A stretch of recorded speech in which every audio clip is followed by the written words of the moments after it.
Hello, hello, hello. Good morning and welcome.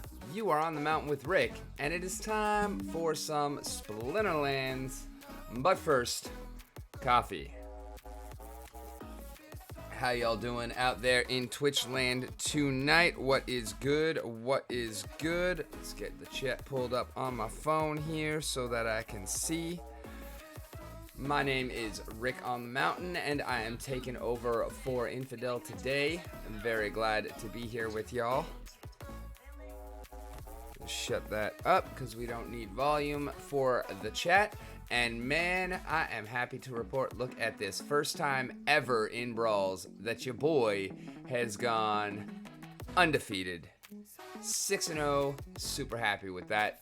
And unfortunately, that is about it that I would be able to share for gameplay, because right now, we ain't got no cards.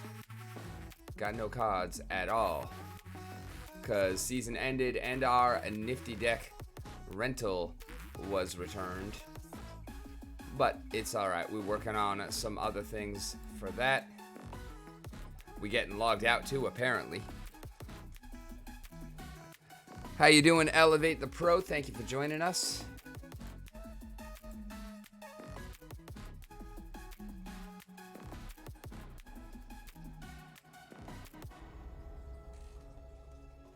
Alrighty, and I know that Dwayne has done a video on it, but I would like to hear from y'all, Dwayne's crowd, what you think about this DECB proposal.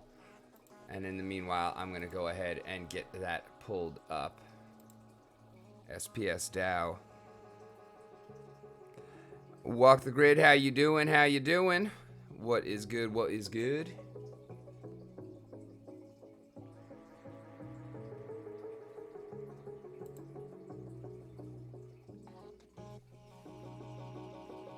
I will give y'all a few moments to put your initial thoughts in to the chat. I'll actually go ahead and read through it before I give my own kind of reaction.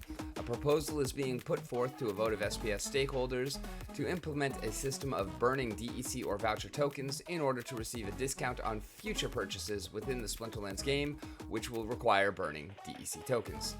The way this is proposed to work is that the players will be able to burn DEC tokens in order to receive one DECB token, known as DEC batteries, typically at a discount such as 0.8 DEC per 1 DECB, for example. In the future, for any things within the Splinterlands game which require the burning of DEC, DECB tokens may be used instead on a one-to-one basis.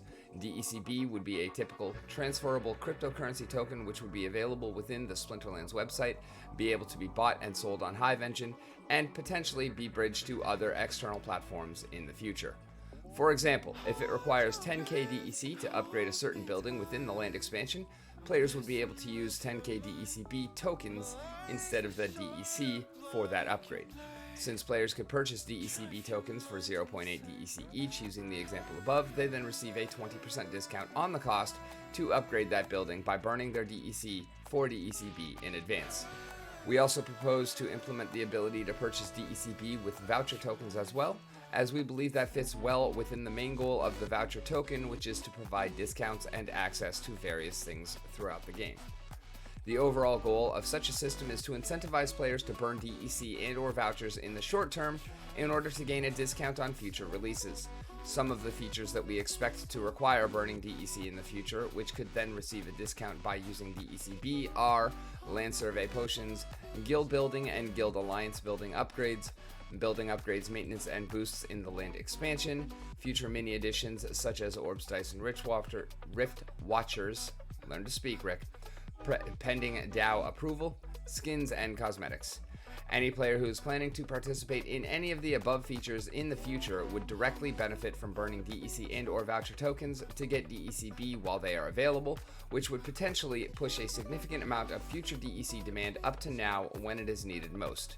Please note that any items sold by the Splinterlands company, such as Chaos Legion, Rebellion, and Tower Defense booster packs, will not be purchasable with DECB tokens. DECB will only be available for new features within the game that burn DEC tokens, such as the items in the list above. Once implemented, the SPS stakeholder community can vote to conduct a sale of a specified amount of DECB tokens at any price in DEC and/or voucher tokens at any time and for a specified amount of time in order to help bolster the demand for DEC when and if it is needed. This proposal is asking the SPS stakeholder community to approve the sale of 2 billion DECB tokens for a price of either 0.8 DEC or 0.005 voucher tokens each for a period of 60 days. This means that once the feature is implemented, current goal is to have it live by the end of January. Then up to a maximum of 2 billion DECB will be available for up to 60 days. Once the 2 billion DECB are sold or the 60 days are up, then no more DECB will be available to purchase unless the community votes to offer more for sale, and the pricing may be different for future sales as well, based on community approval. For reference, there are currently around 6.3 billion DEC in total circulation, so if approved, this proposal would allow for up to 1.6 billion DEC to be burned for DECB tokens, assuming all DECB were purchased with DEC. Additionally, then there are currently around 6 million voucher tokens currently in circulation, which does not count any unclaimed tokens. So if all 6.5 million voucher tokens were burned to buy DEC at the proposed rate, it would only account for 1.2 billion out of the 2.2 billion DECB being proposed to be offered. A note about land survey potions. We understand that a number of community members are against the idea of extra DEC payment option to receive increased chances of getting higher rarity and better resources on land when surveying deeds.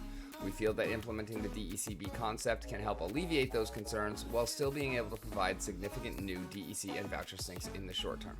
With DECB, players who plan to survey land deeds can instead use DECB tokens, which they can get using DEC with a 20% discount, or they can use voucher tokens instead. There will be a separate SPS governance proposal for the community to vote on the details of an extra payment option for land surveying. It is not part of this proposal, but we wanted to mention it here because it would be a great first use case of the DECB token should it be approved. Now, thoughts? Alrighty, Walk the Grid said his Hive name. John said, you want to see my season rewards?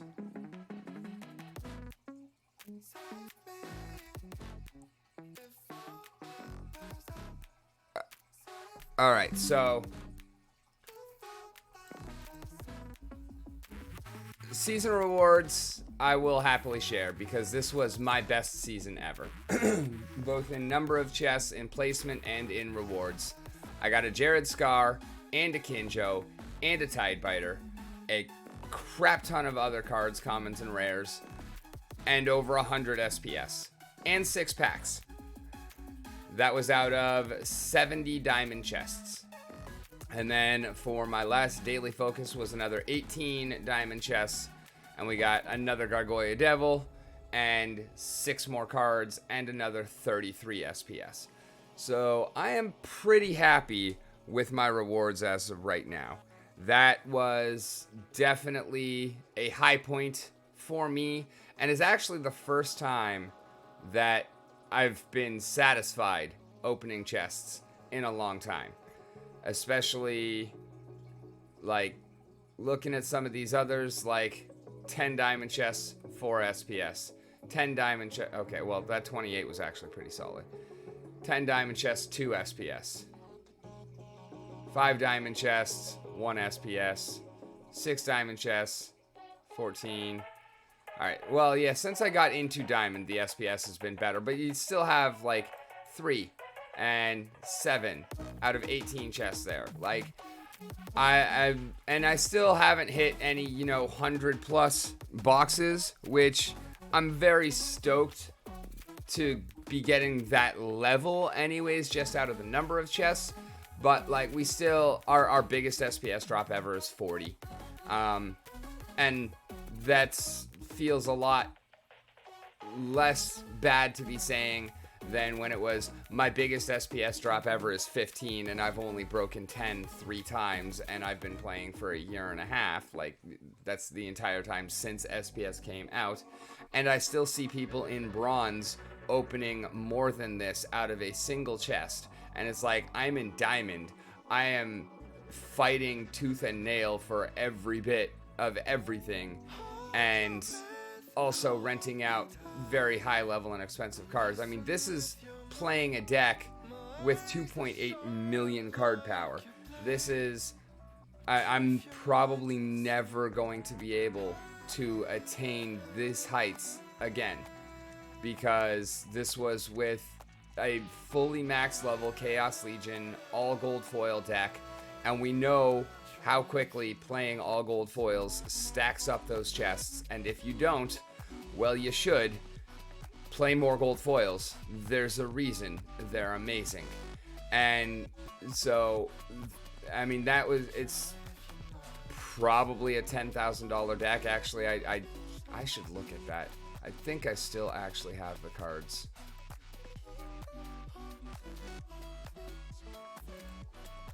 Not renewals.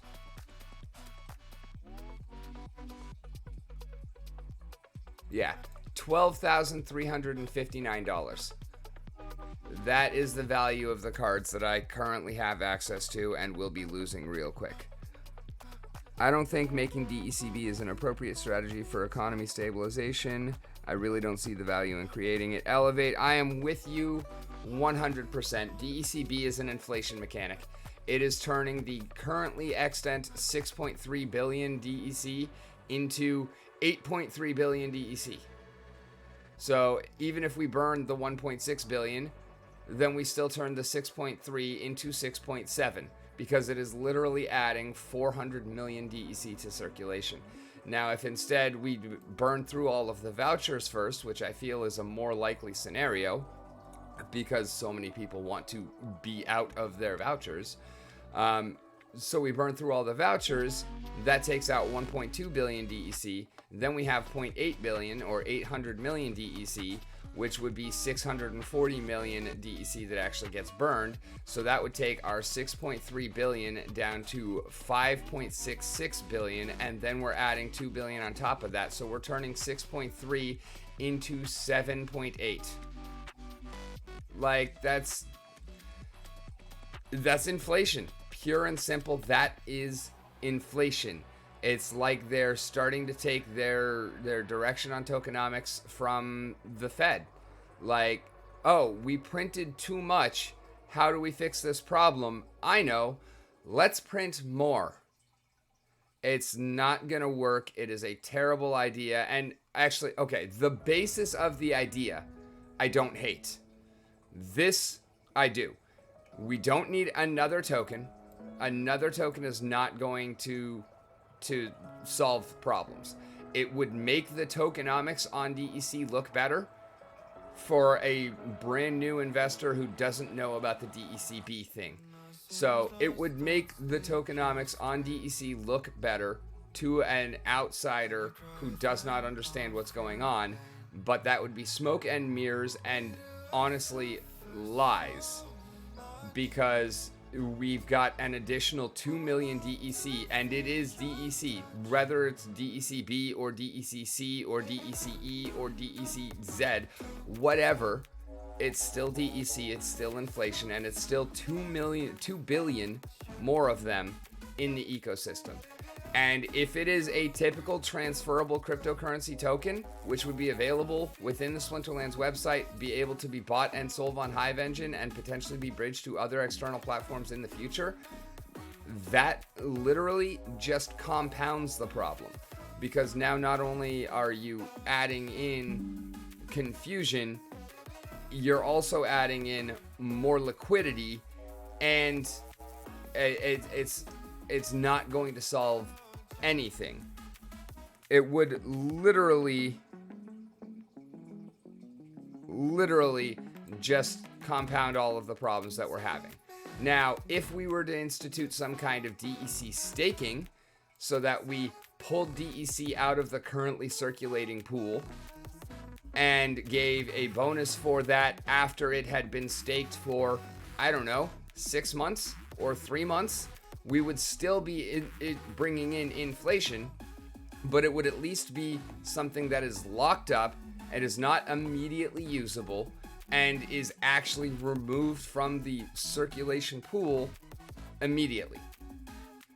So that, I feel, would be a better way to get at what they're trying to do here. And I'm not saying it's a perfect solution, because it's still more inflation in DEC. What we need instead is, rather than, give us a promo card that's tied to the number of packs that you buy, how about a promo card that we can buy with DEC, which is then burned, and then DEC is actually burned immediately and taken out of circulation, and it's done and over with. That would be a way to actually pull forward that demand for DEC, create that demand for DEC, and remove the DEC from circulation without it being just a smoke and mirrors inflation mechanic. This is smoke and mirrors and inflation, and I'm not a fan of it. And it's not even pulling demand forward, because you know what, as soon as I read this article, I went onto my guild chat in the Discord and I was like, oh, this goes for guild buildings and guild alliance building upgrades. So I think we should all stop donating right now until this comes to pass, because if this vote passes, we might as well just save up all our DEC for now instead of burning it, and use it to buy DEC batteries for a 20% bonus, and then contribute to the guild using those, because we can literally do that a moment after buying them. So there's no kind of locking up anything with this. The fact that they're tradable is just ridiculous. If you're gonna give a discount for locking something up, then it should have to be locked up. At the very least, they should be soulbound, but I disagree entirely with the idea of another token. DECB is never going to fix the problem with DEC. The only thing that can fix the problem with DEC is DEC or SPS. We've already got 2 tokens. We don't need a third, especially when that third is functionally identical to the first, except for in certain circumstances. Yes, you can't use DECB for packs or for cards on the market. That is such a minor thing, because guess what you can use for packs and cards on the market? Credits.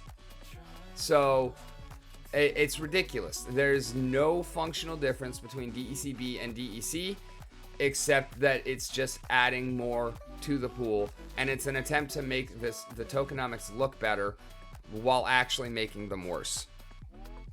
Yeah, actually I have a third, vouchers. That is true. A temporary band-aid attempt, and a bad one at that, because it just adds more complexity and more inflation. Now, if they really wanted to do that, I feel like DEC staking would be a better way to do it, but this is not what we need anyways. We know how to fix the ecosystem. We know how to fix DEC and get the flywheel engaged, and we've had it in the works, promised for over 2 years. Land gameplay will fix DEC. It's simple. You put a 1% burn on the transactions going from, say, wood to DEC, and a 1% burn on the transactions going from DEC to stone. And you do that for all of the different pairings, because they've already said that rather than having a wood to stone liquidity pool, or a stone to magic essence, or magic essence to creature skins, or whatever the different resources are going to be, they've already said that they will all have a liquidity pool that is tied into DEC to make things simpler. And that's what will fix DEC, because with DEC being the go-between between all of them, then you put in a small burn mechanic. It doesn't even have to be 1%. It can be 1/10 of 1%. And all of a sudden, as land gets developed, becomes more important. Not only are you burning DEC on your buildings, you're burning DEC on your maintenance, you're burning DEC on your surveying, you're also burning DEC on all of the trades that you need to do in order to actually create these spell and item cards. And yeah, there's going to be some people who don't have to worry too much about that, but even Matt Two Castle Clark, with his couple of regions, I doubt that he is never going to be in a position where he needs a couple extra of this resource and has a couple extra of that resource. So everybody who is involved in land gameplay is going to be trading resources one way or another, and if we put a DEC burn mechanic on that trading, all of a sudden we're going to be flying through DEC. And yeah, I mean, I know we've got a lot of DEC that we have to burn through before the price appreciates to a point where it will kick in the flywheel. But adding DECB is not going to fix that.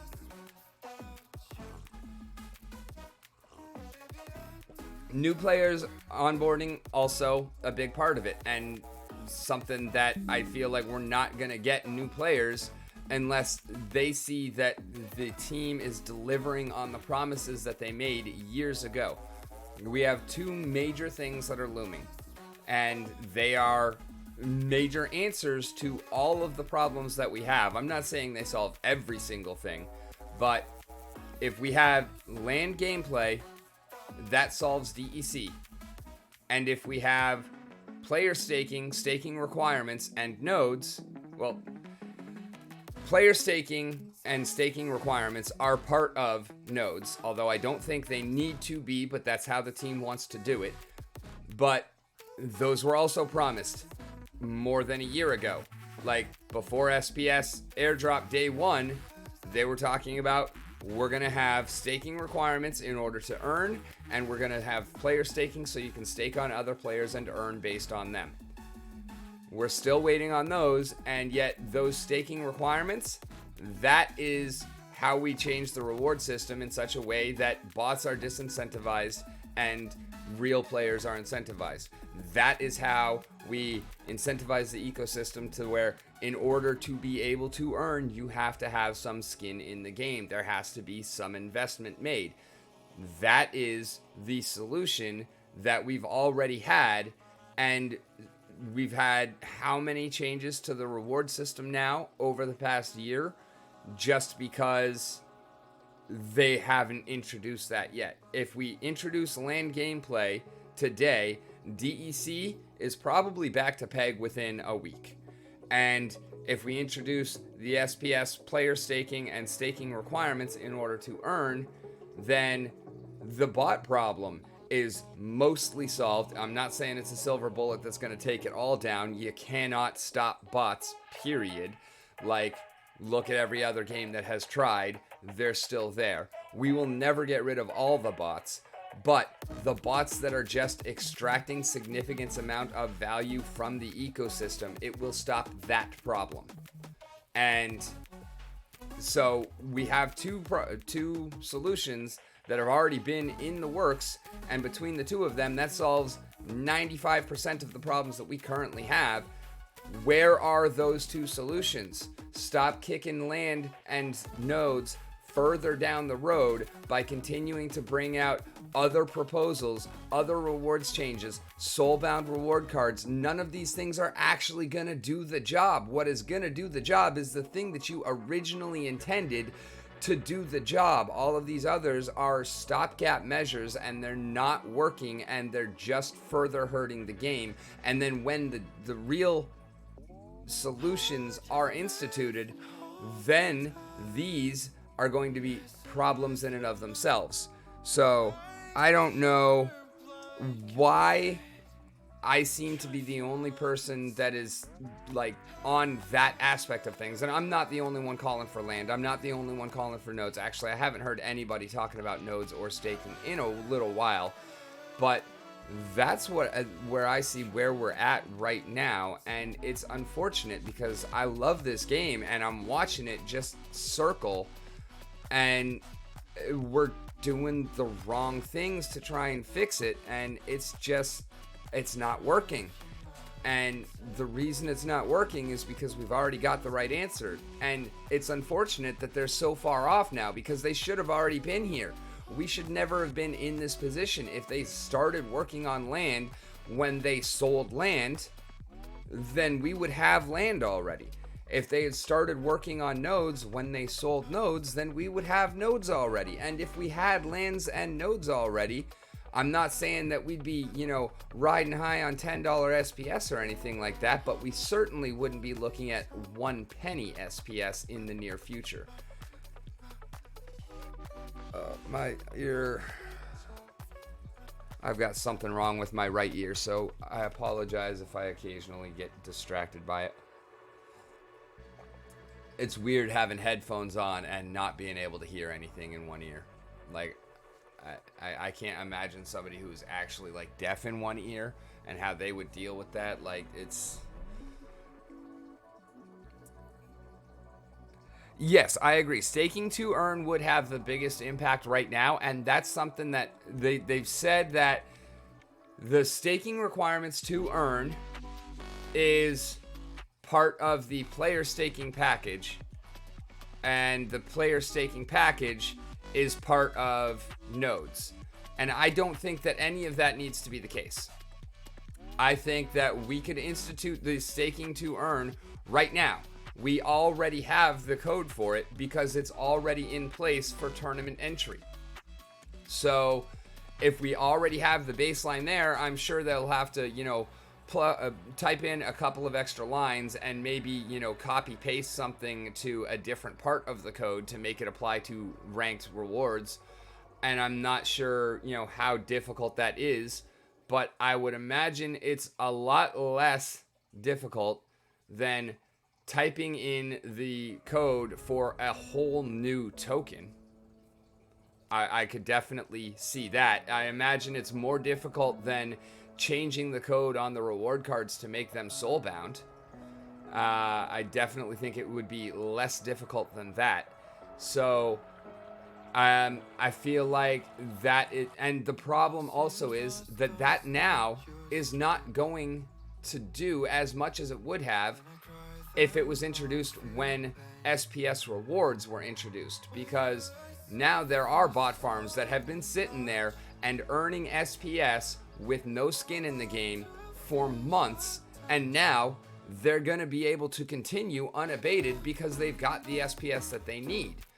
If, however, SPS rewards and SPS requirement for rewards had been introduced concurrently, then we wouldn't have been having this bot conversation for the last 6 months because it would have already been handled before it became as big of a problem. So, as much like, when Chaos Legion was introduced and they said we're going to do the Modern and Wild split, number one, I was saying they should wait another set at least because the difference between the two isn't big enough, but the Modern and Wild split should have happened when the set was introduced. It shouldn't have been, we're going to introduce Chaos Legion, you're going to have 3 months to play everything all together, and then we're going to introduce the split. No, that was pointless. That was stupid. And that made for bad gameplay. Then it completely kind of undercut the meta, and it's not how things need to be done. Things that go together need to happen together. So I don't know. I'm not trying to just make this a rant session. Like, I still have a lot of positive things to say about Splinterlands. I'm still here for the long run. I still believe in this game. I believe in this company. I believe in this team. I do not believe in this proposal. And I just wanted to make a clear distinction on that. Like, I feel like this proposal is a step in the wrong direction, a clear step, and a large step in the wrong direction.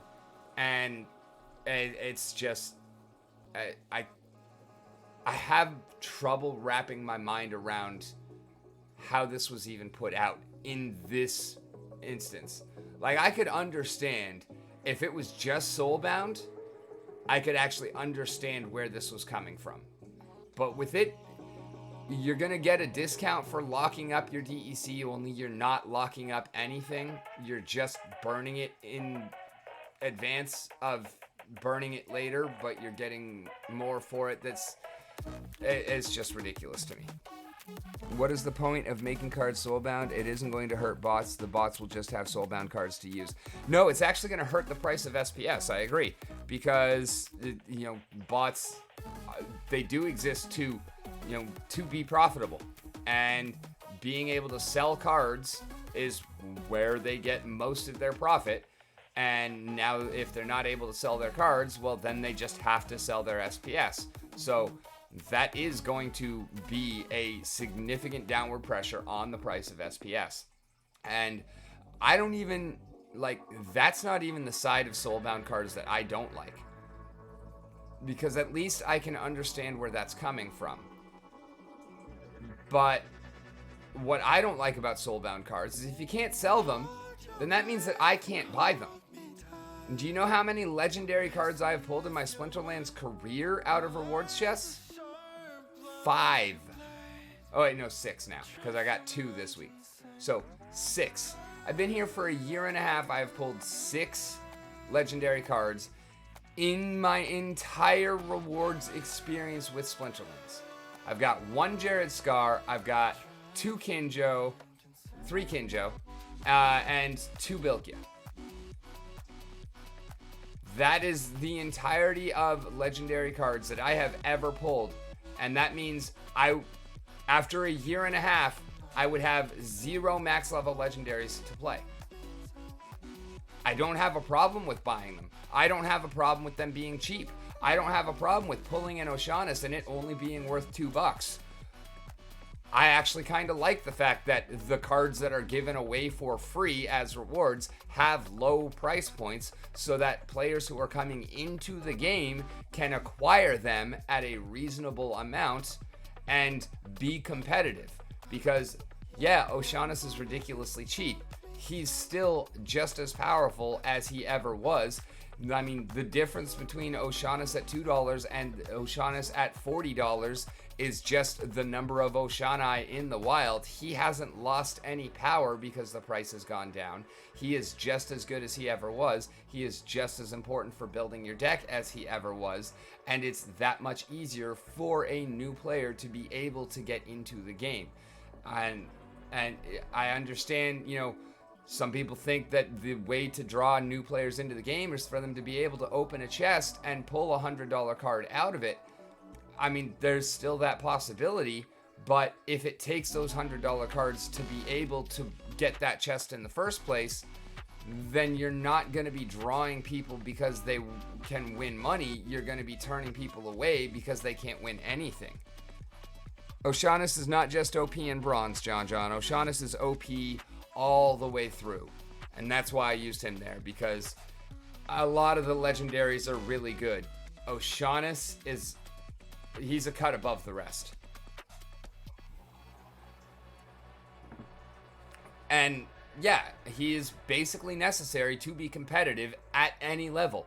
If you want to be competitive in bronze, you have to have Oceanus, level 1.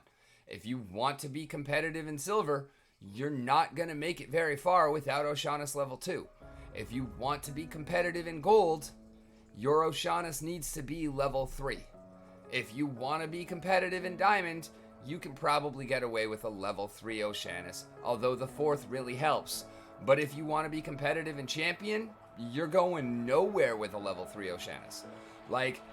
That's the level that card is at. And so it's important that he is actually affordable to get for a new player coming in. If he's $40 per BCX and you're looking at somebody who's like, okay, well, I'm looking at this game and I've done enough looking into it to realize that the real game doesn't even start until silver, because bronze is not it and novice is not it. Novice, you have no rules. Bronze, you have 1 rule, and with both of them you have very limited mana counts. In silver is where the game starts, because that's where you get 2 rule sets and you get a wide variety of mana, which is what makes the game so fun and interesting, so easy to come back to and easy to sit and play for hours, because every game is significantly different from the one before it, or at least the one before that. I'm not saying I've never had a very similar game back to back, But once you get up into silver, especially up into gold, and the mana cap widens even more, like, that's where the real game is. That's where the fun and the strategy and the complexity is. And up till that point, it's kids mode. You're playing with boxing gloves on, like, and you're playing Jenga with boxing gloves on. Like, I'm not even talking about boxing. We're talking about pickup sticks. Like, it's ridiculous how much simpler the game is at those levels, and it does not have, to me, I know John, you love bronze. I know that there are people who prefer bronze, but to me, like, as a gamer, bronze is just, it's too repetitive. It's rote, and it's not even the bots. The bots are a significant problem as well, especially for the new players coming in. But the real problem with bronze is the fact that it's such limited mana pools and only one rule set, and it's not the actual game. And so if you have someone who is new and coming in and understands that, but they're looking at, okay, well, I need certain cards to be able to play at a competitive level. And even if we look past Oceanus, right? But just cards in general. Okay, I need to be able to have cards at specific levels, and a lot of the cards from packs are going to be a little bit more expensive. Rewards cards, because we get them for free, they should be on the cheaper end. They should be the ones that new players want to come in and pick up for free. And if they're soulbound, then that is not an option. And that's not going to, make the pack cards any cheaper or anything like that. It's not going to make it any easier for new players to get in. So I feel like overall, it's shadow boxing. What is good? Bushwhack, nice emoji. So yeah, I feel like this proposal is a step in the wrong direction. What we really need is the things that we've already been promised. And I understand that they're not currently at a position where they can deliver on them tomorrow. Fine, but stop delivering other things that we don't need and focus on delivering the things that you've already promised that we do need. I would rather see the economy continue to flounder for another 6 months and then we get land and nodes than see the economy continue to flounder for another year because they keep putting out other stuff rather than delivering on land and nodes, and then we get land and nodes and it's too late. And I feel like if they continue to head down this path of putting out a whole bunch of new stuff, that is going to be what is going to cause this game to have those long-term problems. Like right now, we're bleeding. We're bleeding badly. Everything's bleeding, and that's a big part of the cause. But the other big part of the cause is that the economy was designed around land. And not having land is causing the economy to really suffer. And the reward system was built around SPS and SPS requirements in order to earn. So not having that is also just compounding the problem. How you doing, Ank12C? What's good? The mana pools in bronze do suck. 90% are 12 to 22. Yep, that's exactly it. Like, you still have that 99 mana match, but you're capped at like 30 instead of 60, which that difference is huge. That difference is huge. And like the levels differences between the leagues, that makes perfect sense. You don't want to be coming in as a new player having, 15 cards that you own and going up against somebody who's got max level everything. The level differences in the leagues, that was a stroke of brilliance. I did not understand it when I first came in, but those are perfect. The mana cap, that's just ridiculous because You just put out a promo card that costs 12 mana to play. That is your entire mana pool in half of bronze games. How does that make Artemis look to a new player? And especially for a new player who's coming in and they're seeing the game in Novice and Bronze, and they're not aware of the fact that when you get up into Gold, all of your cards are going to have many more abilities.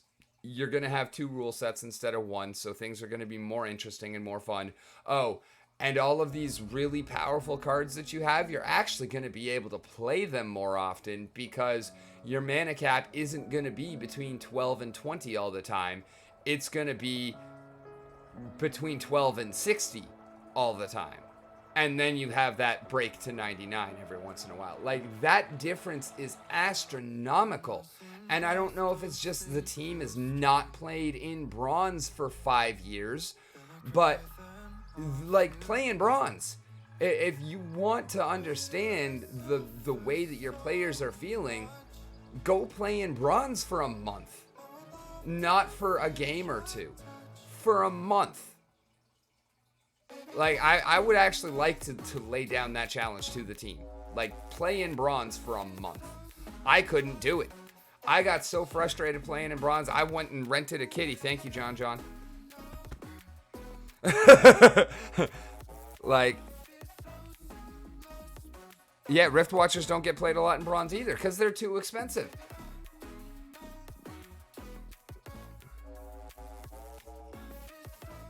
All right, let me catch up on the chat. Howdy, Domiclay. Hard to play the Rift Watcher's aggro dragon for 15 mana in launch. Yeah, honestly, I've never actually played him. I've never had him as an option to play, but I've seen him and I've gotten my butt whooped by him, and he's a beast. And yeah, you'll never play that card in Bronze. Like, no, it's just not happening. Domiclay, Bronze battle mana caps have always sucked. I used to wonder if there was something they could do about it. Don't think about it much anymore in Gold, so it's possible. The Rift Watchers don't get played a lot in Bronze either. They don't really think about it either. Zertz did a new player experience for an extended time. He wasn't enjoying himself. Is Zertz a team member? I know the name, but I'm not familiar with him. But yeah, that's exactly it. Like, that is part of why I did the whole sell all my cards, try to fight up to Diamond with Kalia only. And even then, like, the very first thing I said with that whole project was, this is not the new player experience. I've got 100,000 DEC I'm sitting on so that I can rent any card that I want to. I have a year and a half of experience, so I know what cards to rent, because that's a big one. And I have a Lux delegated to my account. Like, that is so far removed from the new player experience. But even with that, it was terrible. Like, for an actual new player coming in, and like, I've got a buddy of mine that I've been trying to kind of link up with over the last couple of days, an in real life friend who is just starting to get into streaming, and I'm also getting him into Splinterlands, and like, I'm very excited for him because, I mean, this is a great time to be getting in on the game where, you know, you can pick up cards for pennies. You can pick up SPS for pennies. And so I'm very excited to kind of help him and guide him and lead him through and whatnot. I'm also very excited to introduce him to the amazing community that we have because above all else, I want y'all to walk away from this show knowing one thing. You are awesome. Like, this community is the only thing holding this game together right now. It's not the team, and it's sure not a DECB proposal. It's not Soulbound reward cards. It is the community. The community is the only thing holding this game together right now. And without the community, there is nothing. So I'm very excited to introduce him to y'all and to also have y'all help him out along the way, because part of my new player experience was pretty much going it alone. I found the game and I was like, oh, this is awesome. And I got in, and then I know how guilds are super important in most games. I didn't realize how specifically Splinterlands important they were. But So one of the first things I did was I joined a guild. And I joined a dead guild. So I was basically, the first few months, like, I was going it alone, and I was banging my head against a wall, and I was super frustrated. And then I started to reach out into the community and on YouTube and whatnot. I found Splinterlands Guides. Shout out to him. I found Luke Plays to Earn. Shout out to him. I know y'all know him. He's here on Splinterlands TV. I don't think Kona is, but he should be. And it's been since then, like, everything has changed. And then when I got the computer and was able to, actually, number one, actually play the game on a computer instead of mobile, because you want to talk about something else that needs to be fixed, it's the mobile experience. But you know what? That can wait until after land and nodes. But when I got the computer, like, I got it one day. I think I got it January 7th, and January 8th was when I went live for the first time. And that was, when I really and truly joined the community. And it has been a game changer that has changed it's changed my entire life. So, yeah, I'm very excited to introduce him to the game, to introduce him to the community, and to help him avoid some of the missteps that I made earlier, and to have y'all able to help him to avoid some of the missteps and whatnot. And so, very much hoping that y'all can join us tomorrow night. I'm looking to make it happen. He's got his Splinterlands account set up, but he hasn't played anything yet.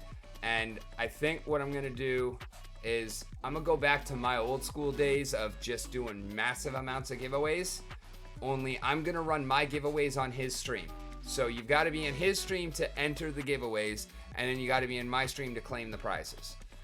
That way, we can really help to grow his audience and get y'all a feel for who he is as well. I'm not going to drop names yet, because I'm going to wait until y'all can see him first. But it's definitely something that I'm super excited about. And I would not feel that way if I didn't believe in this game, obviously. But proposals like this do really, make me question that, because the way to fix DEC is not by making more DEC. And, the first thing I thought, my honest, legitimate first reaction was, well, DECB is a stupid name. If you're going to do this, at least call it something other than DEC. But then the more I thought about it, it's like, no, another token is a terrible idea. It doesn't matter what you call it. The fact that it's another token, that's the problem. And also the fact that it's not soulbound, that is a problem. And the fact that you don't even have to burn DEC to get it, you can burn vouchers, that's a problem. There are so many problems with this proposal as it is written. The original idea I'm actually in favor of. They want to lock up some DEC and remove it from circulation in order to help the price get back to the flywheel. That idea I am 100% on board with. And I'm not saying that I have the solution for how to do that. I already put forth my best idea, and it still has problems. But this is just... I don't understand how anybody actually thought this was a good idea. To put it out this way. And I know that there are people out there in the community that really like it. And I don't understand. I don't. I've heard the arguments, and I 100% disagree. Every possible good thing about this is just washed away by the fact that it's not soulbound, and it's another token, and it's not even necessarily DEC. More than half of them can be bought with vouchers. And that's not even a limit that is set. That's just the limit on the number of vouchers that there are, which they even said themselves. And also, did anybody else notice that in the voucher section, additionally, there are currently around 6 million voucher tokens in circulation. So if all 6.5 million, it's not even consistent from one line to the next.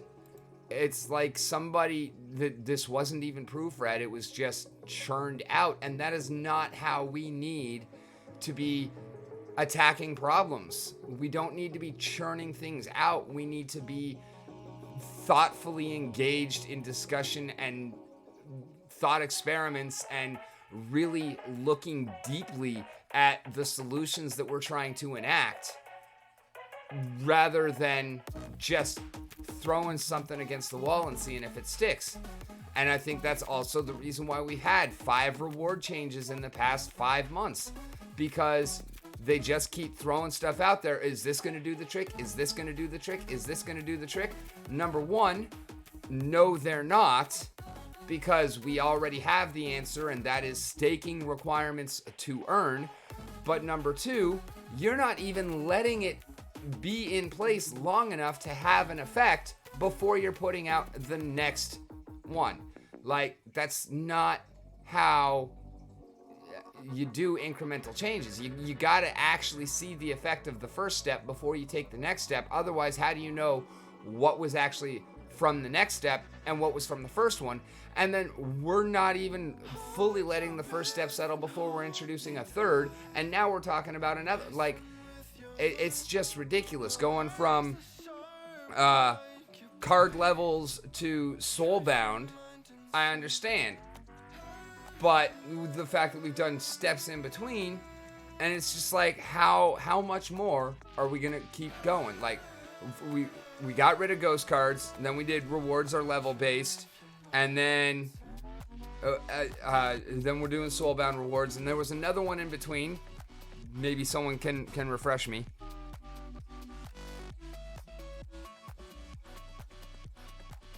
Yeah, Don McClay, exactly. That's and not even you'll get 2,000 per DE or 200 DECB per voucher.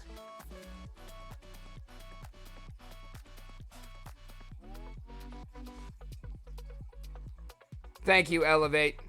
I appreciate that heads up.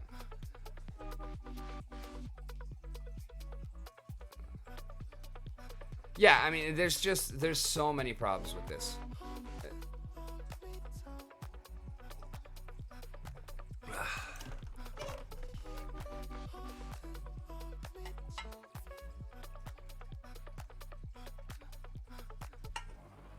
And I'm noticing that there's like, what, 12 maybe people in the chat. I honestly was figuring that there were going to be approximately 1,257 infidels in the chat, because I mean, Dwayne had to get his name from somewhere, right? No, it is 200, not 2,000 per voucher. Why not burn vouchers for DEC? Because the last thing that we need is more DEC right now. I mean, that's effectively what you do when you're using them with, buying packs. You're using vouchers to save DEC.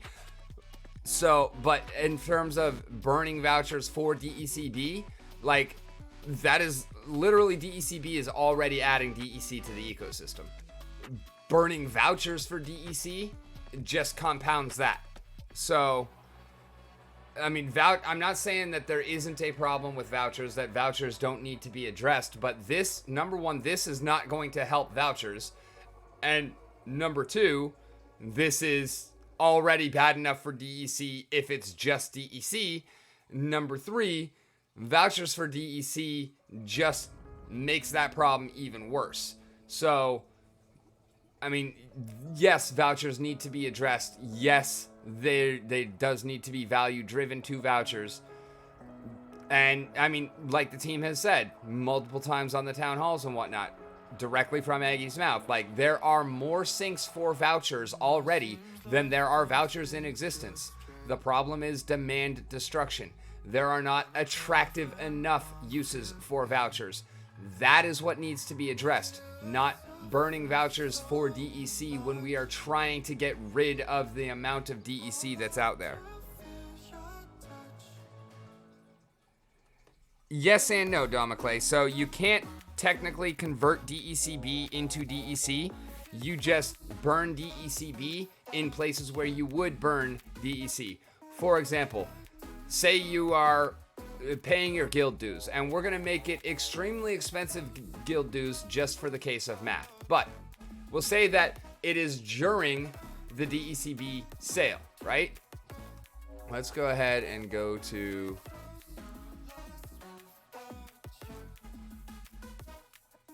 set up a new spreadsheet so we can do some maths real quick.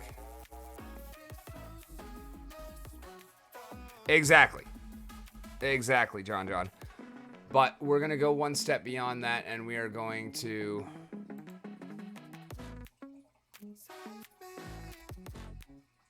track this.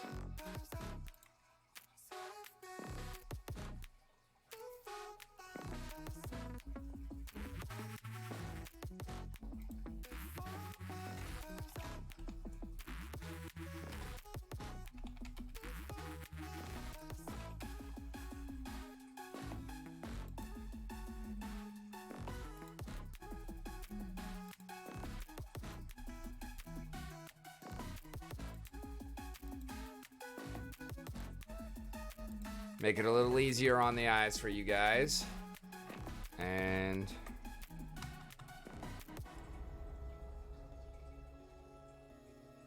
actually,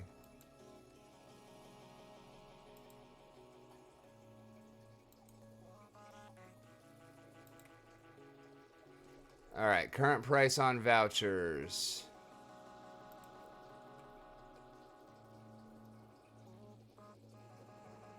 No, DECB will not necessarily have a cap. There will be 2 billion as part of this first one that is put out, but it's also stated in there that the community can vote at any time to create any number of DECB at any price for any reason as determined necessary when DEC needs it.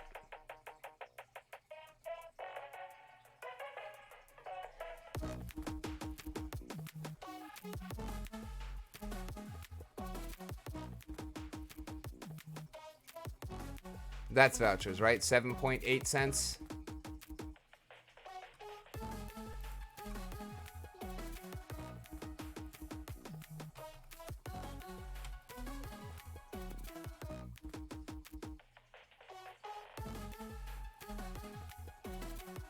DEC 0.00591.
All right, so you can see here that the vouchers are even less expensive than the DEC by an order of magnitude in terms of actually making a DECB.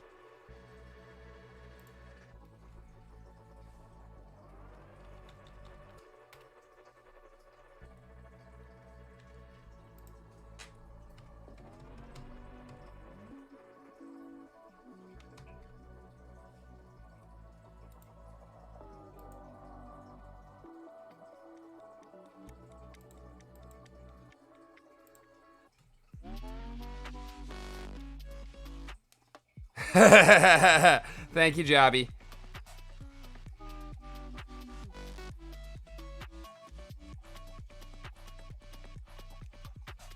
So we could create 1 trillion at 0.72.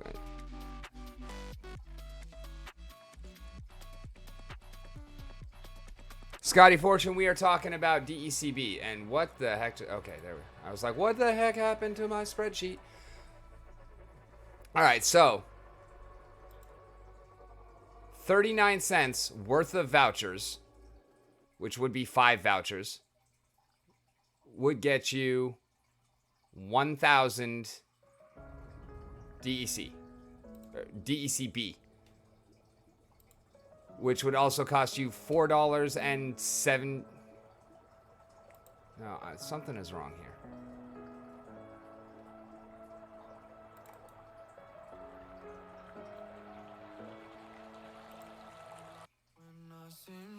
Math is hard. Okay. Select the correct column. There we go. Nothing is up, Rick DTD. How are you today?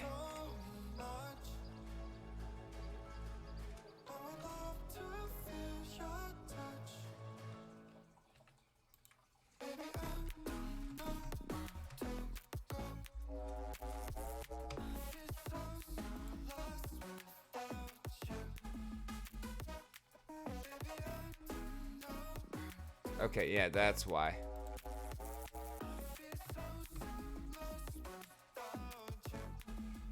Because I was missing a 0 in the DEC price. Alright, so it's 59.1 cents for 1,000 DEC. It's $78 for 1,000 vouchers. That's, okay, much, much better.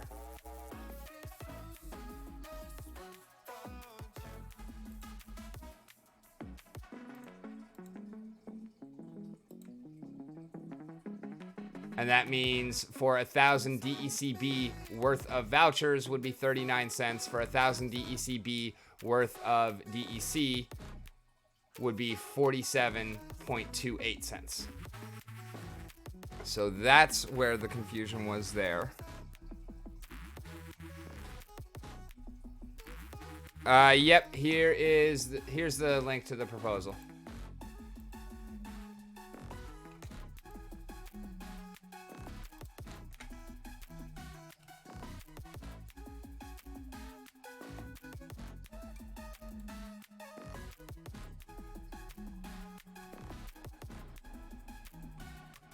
I think that might actually be a little bit large. Let's cut it down to 18. Can y'all still see it pretty well? Okay. Now, currently existing, we have 6.3 billion.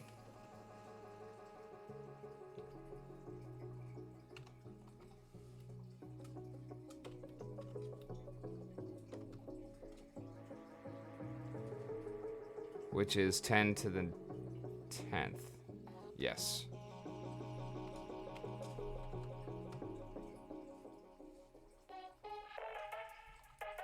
Vouchers, we have... We'll just call it 6, because that was their math. Times 10 to the 7th.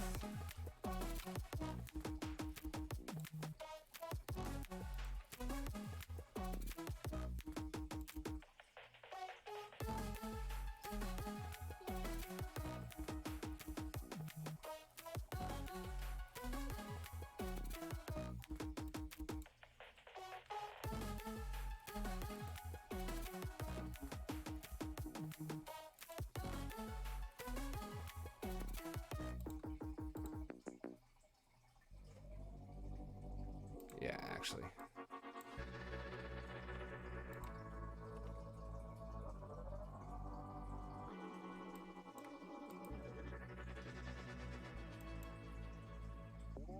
Hold your breath and hold me tight. I'm messing with your mind. My eyes are sharp like your blade. your mind insane.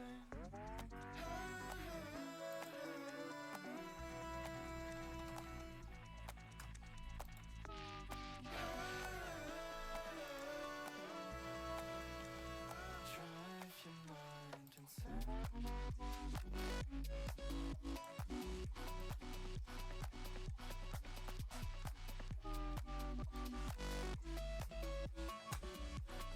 Yeah, we're still a little too large to actually be able to move side to side. Let's go to 12.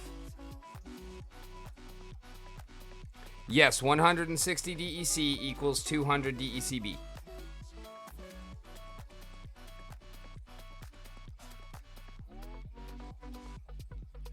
It's all right, Jabby. You don't have to learn the math. I'm learning the math for you.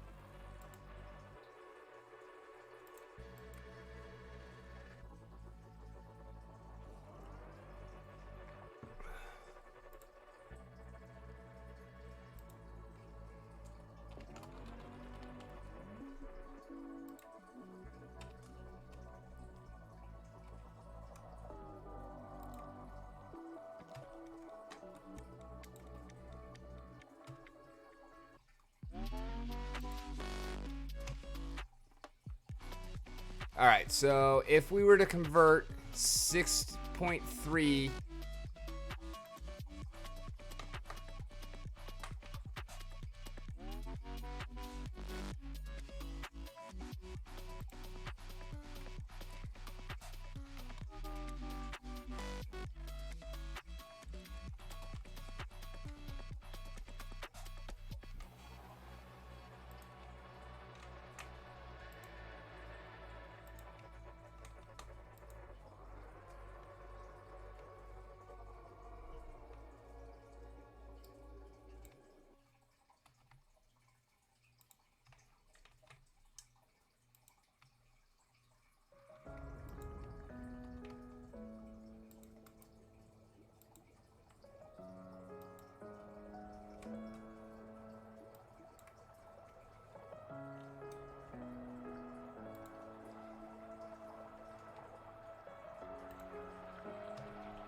All right, so if we were When all seems lost, thoughts lead you astray.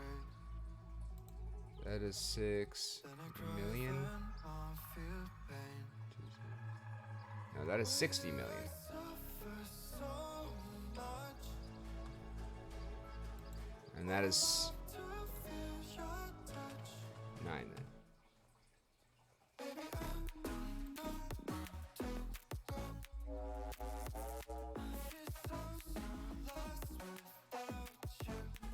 All right, I'm doing something wrong here. I don't know. Anyway.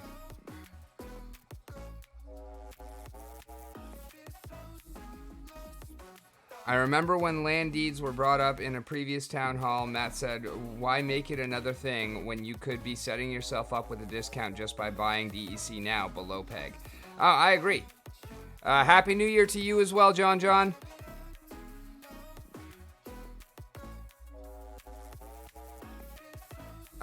Yeah, I'm with you on that. Like, I agree. Why does it need to be another thing? And like, if it does need to be another thing, okay, well, make it staked DEC or something like that. Making another token is a terrible idea. Making it not soulbound is especially terrible.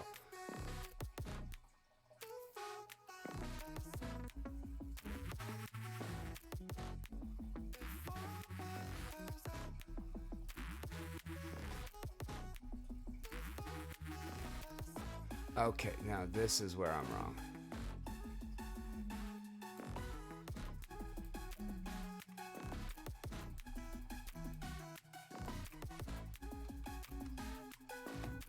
Because that's the conversion rate.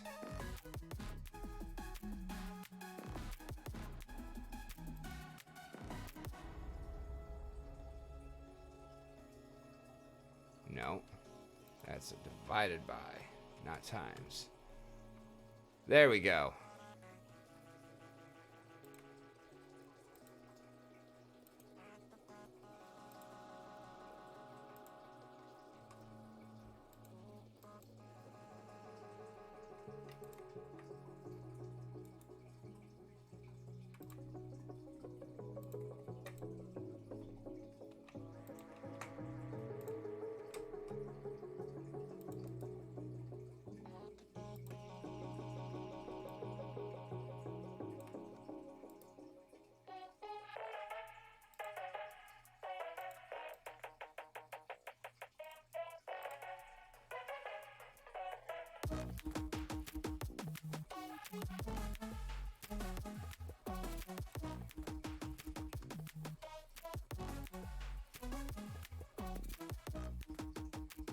All right, so the current supply of DEC is 6.3 billion.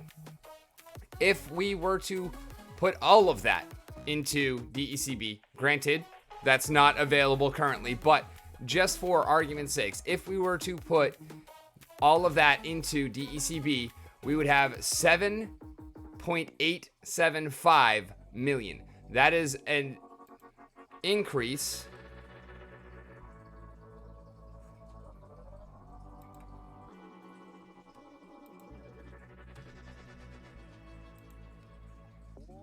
Hold your breath and hold me tight. I'm messing with your mind. My eyes are shut. of 1.575 Try if your mind turns billion. 1.5 billion more DEC just out of nowhere when we're trying to eliminate the amount of DEC. Now that would be DECB, not DEC, so it wouldn't be usable on packs and cards. But that is still 1.575 billion more DEC than is currently extant. And even if we just go with the 1.6 billion, right? 1.6 billion going into the 2 million. That's still another 400 million DEC being created out of nowhere.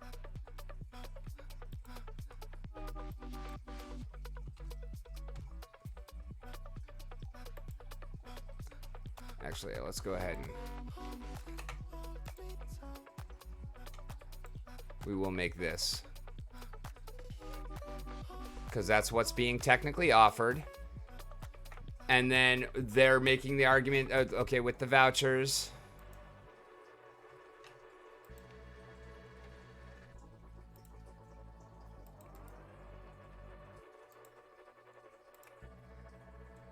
That it would be a maximum of 1.2, but even in that case,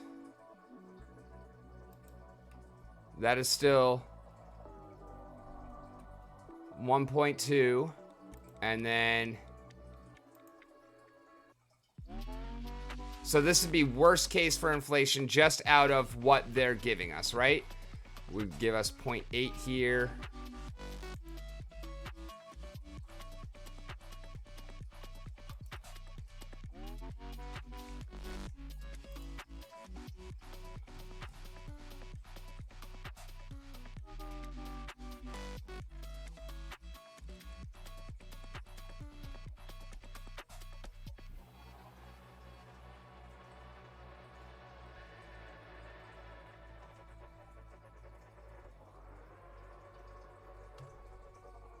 Beautiful, actually got the math right there.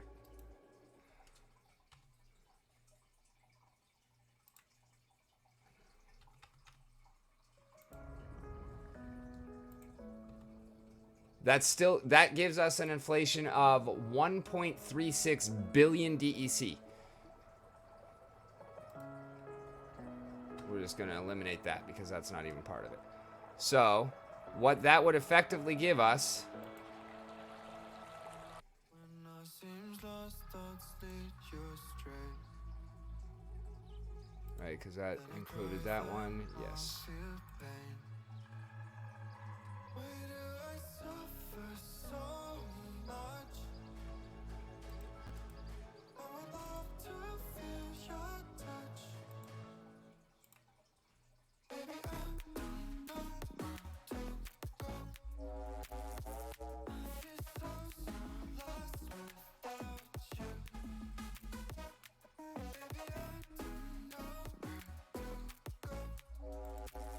So if all of the vouchers were burned to create DECB, and then the rest of DECB was created using DEC, what we would end up with as our current circulating supply of DEC and DECB total would be 7.02 billion. No, that's not right.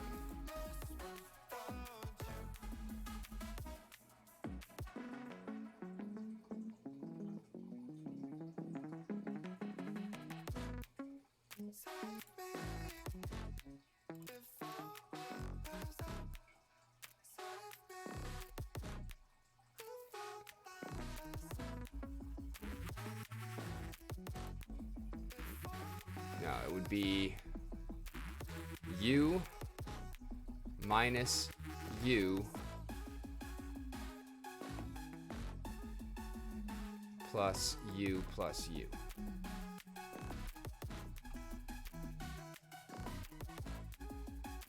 Yeah, 7.66 billion. So what this proposal would actually end up doing is adding up to 1.36 billion DEC. We're talking about shutting off the leaderboard rewards of DEC because they add a couple of million.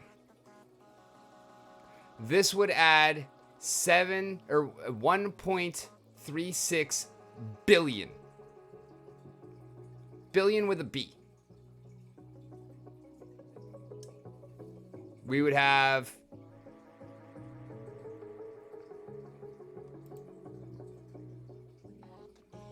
and we would have 0 vouchers. So obviously that's, far away from what's actually going to happen. But even in the best case scenario where not a single voucher is burned, you're still looking at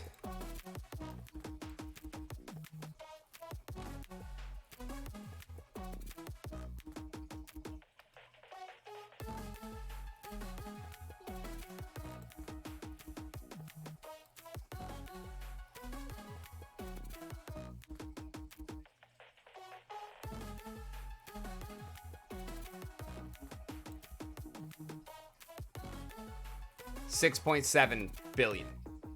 Like, it doesn't make any sense. You're still adding, at a minimum, you're adding 400 million DEC into circulation within 60 days. 400 million in 2 months. 200 million per month. And of course you say, oh, well, it could not sell out. No, it won't. Because you're giving people 20% return immediately for free.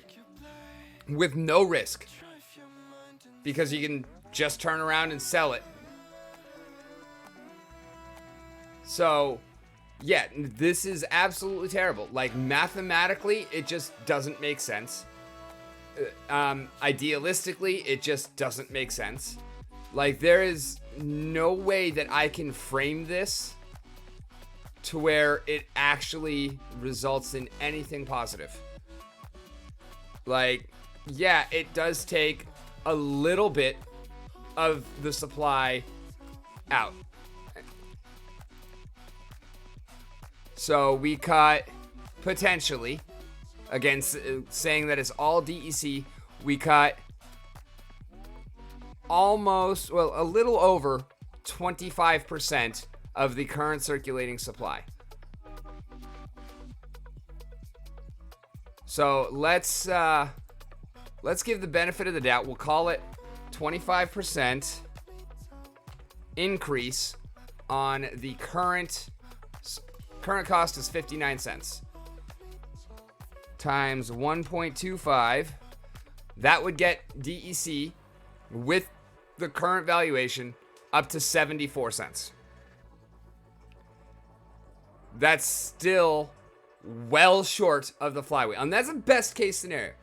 That is no vouchers getting burned, only DEC getting burned, and nobody selling DECB. That is, if DECB was locked up, right? It's still only best case scenario, going to add 25 cents. Not even 25 cents, 15 cents. 15 cents to the price. Because that $2 billion would still not be enough to make an appreciable difference from 59 cents. Like, it just doesn't make any sense. And I know I could lay this math out in a way that's a whole lot easier to read. I am not big brain enough to know how to do that right now off the top of my head. I will fix this, and we will dive back into this some other time. But this is not it. This is not the answer. These aren't the droids you're looking for. They're not even droids. They're little figures built out of sand. Like, this is just ding ding ding ding ding ding ding ding.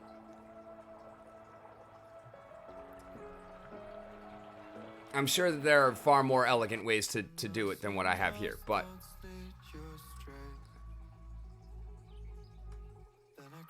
it's just, yeah.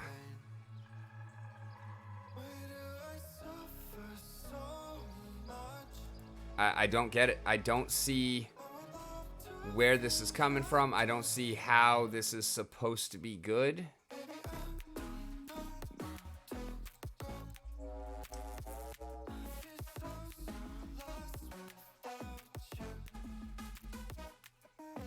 I was wondering why that one looked so weird.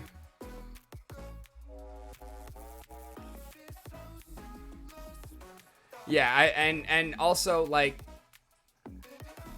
it's a very minor issue, but since it was mentioned in the post, they're talking about, you know, the land survey potions.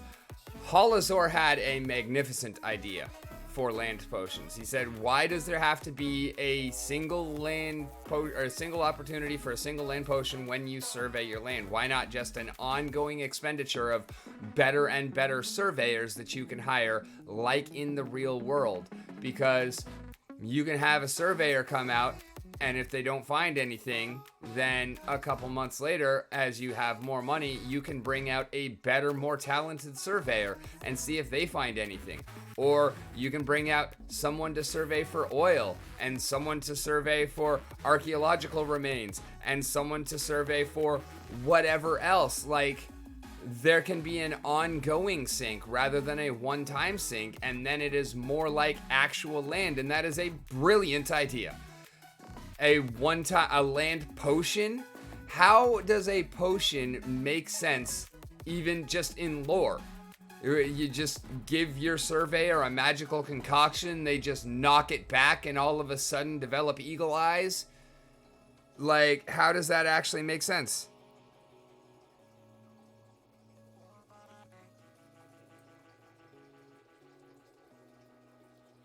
Downtown, you're incorrect there. Not much DEC gets created each month. The only DEC creation right now is coming from leaderboard prizes. And while I agree with you, yeah, that's something that needs to be addressed. That's exactly what this is. This is more DEC creation. This is inflation, and that is the entire problem with it. Like, they're presenting it as a solution to the inflation, but it is not. It's more inflation. It's exactly what the Fed is doing.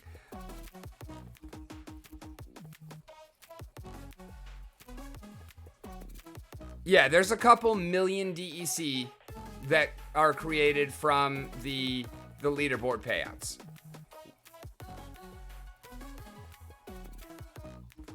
Stamina potion, why is it exchange? I don't understand what you're asking me, Bootops. Yeah, there's a couple of million that come from the leaderboards, and then you can still burn cards for DEC. And you know, I do not have a problem with burning cards for DEC. That is fine. The amount of DEC that you're getting from burning the cards is negligible. If you want to burn cards for DEC, I'm all for it. I would rather have the cards going up in value by them being burned as opposed to the DEC. I'm okay with that. The leaderboards, I would rather see that be packs or something else like that, but right now there isn't a good answer for that either. And so I feel that that amount is minuscule enough as it is. But this is adding a minimum of 400 million DEC in one fell swoop. And at worst, it was significantly more than that, because it's 1.6 billion if we add in, from the vouchers. Like, it's just ridiculous. I think this is the column that is throwing me off.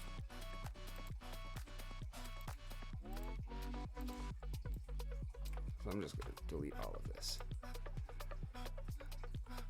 There isn't a need for DECB at all. That is exactly what I'm... Jim is not the only one burning cards for DEC, but yeah. No, Boot Tops, it is burn DEC to create DECB, but that's the problem, is that it's still burning DEC to create DEC. It is still inflation of DEC. There is no difference between DEC and DECB. The only difference is cards and packs. That's not a difference. They're not locked up. They're not soul-bound. There's nothing like about them that is actually different from DEC, aside from you can't spend it to Splinterlands or to another player. It's just pre-burned, but you're getting a bonus for it. And that is just adding more DEC to the pool.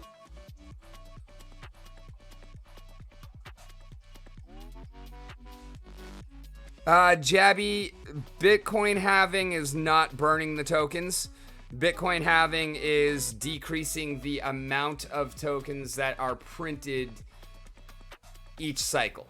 So, like right now, if I'm running a Bitcoin miner and a block happens, basically a block happens roughly every 10 minutes. And right now, I believe it is 6.5 Bitcoins that are produced each block.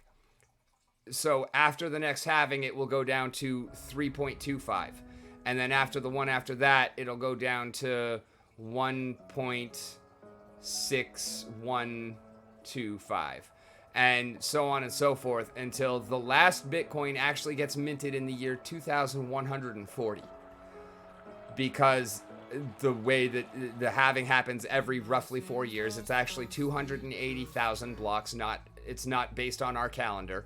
It's based on the blocks. And the blocks are roughly, but not exactly, every 10 minutes. I think it's actually like every 9 minutes and 56 seconds or something like that. It's based on the number of seconds that pass. It's not based on, minutes and hours and stuff.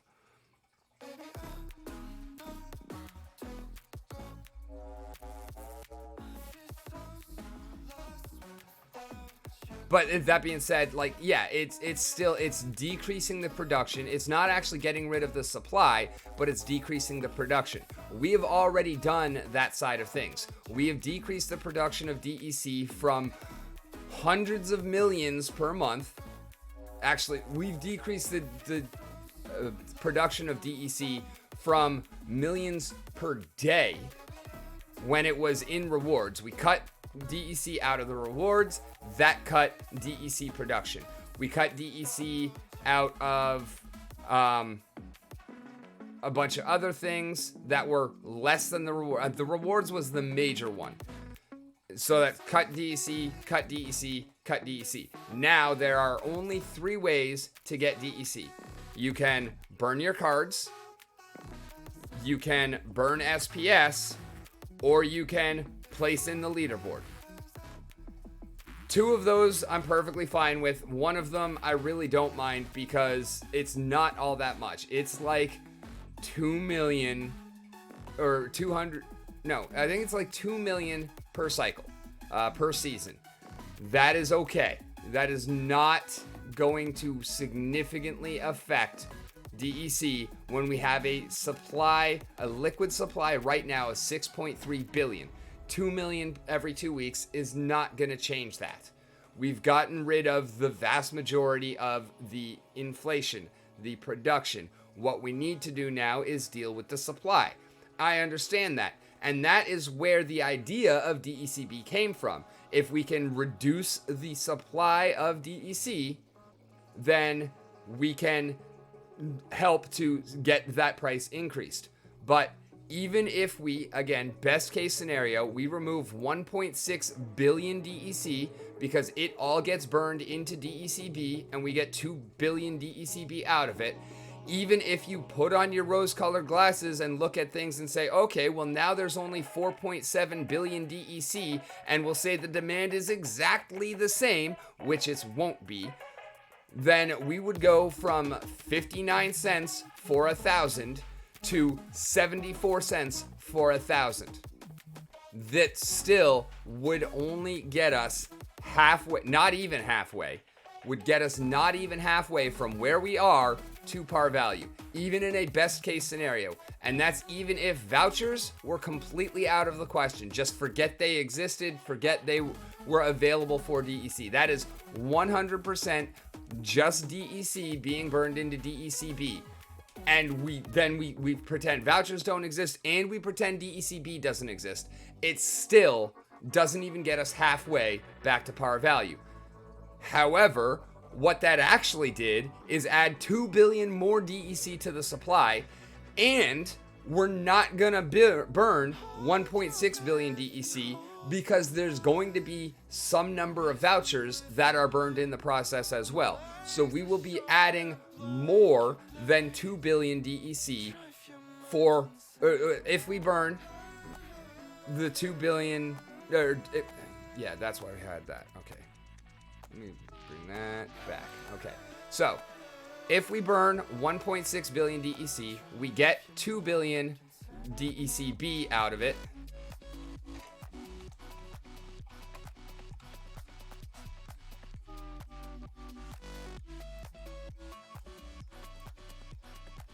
Those are the ones we can get rid of. Right? So, get rid of that as well. DEC current circulating supply is 6.3 billion. If we take 1.6 billion and we burn it into DECB, we get a net result of 400 million extra DEC, because DECB is still DEC.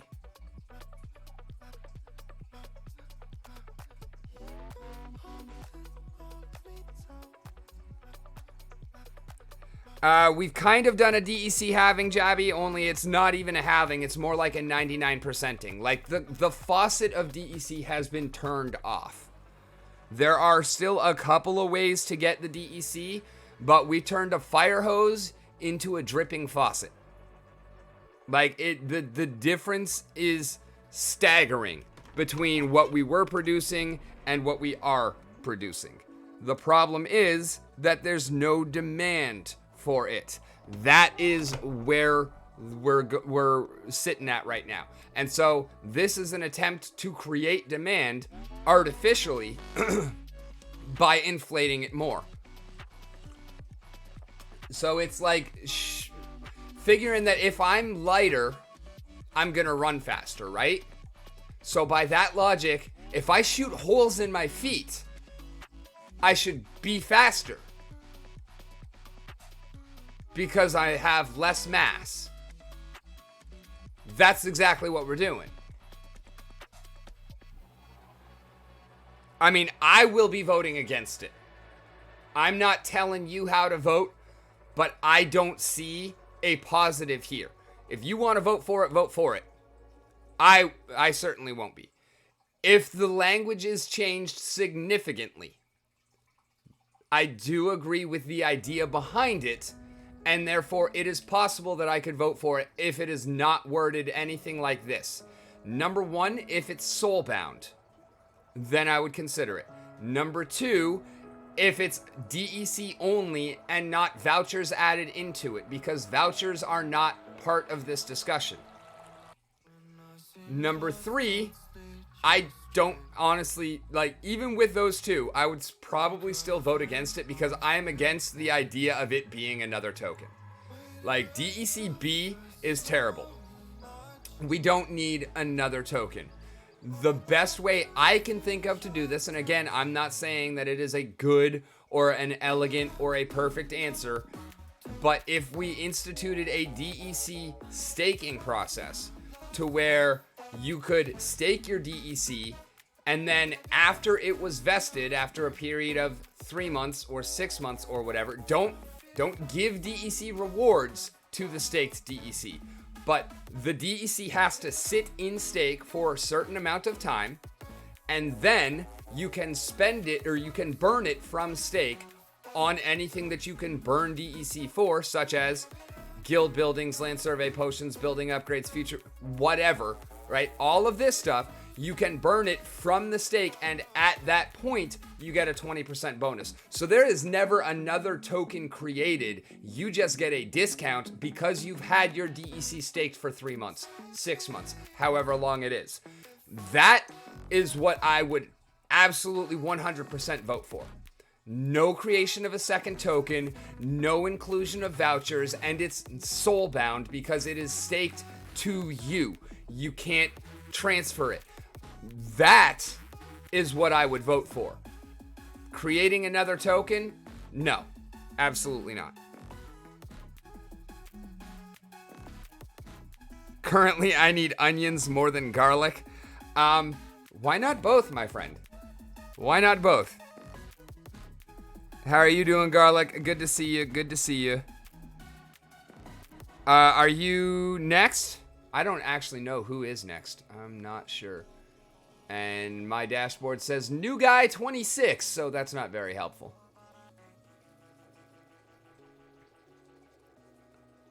Onions are pumping hard here in the Philippines. Okay, you are next. All right. I thought so, but I wasn't going to assume.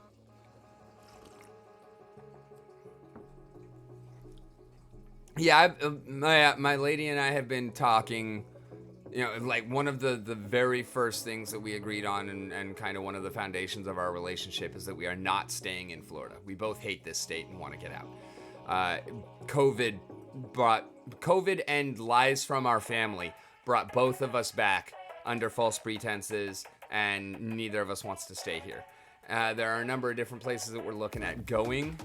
And also one of the things that, like, I'm really keen to GTFO USA.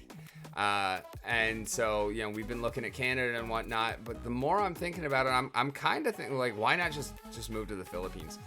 Like, it's going to be a hard sell for her. She really, really loves New York City, and she wants that city life and whatnot.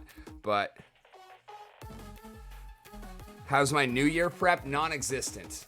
We have decided that we're not doing anything for New Year's. We're going to sit at home with a bottle of bubbles and just let everybody else go crazy. We had a crazy Christmas, so we're going to take some downtime, just me, my lady, and our cat. And we might do a couple of fireworks in the backyard or something. We'll probably have a bonfire, but not going to be doing anything crazy. We're not going out.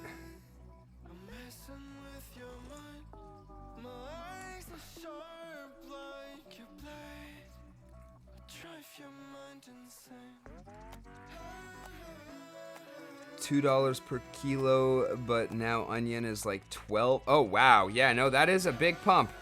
That is a big pump.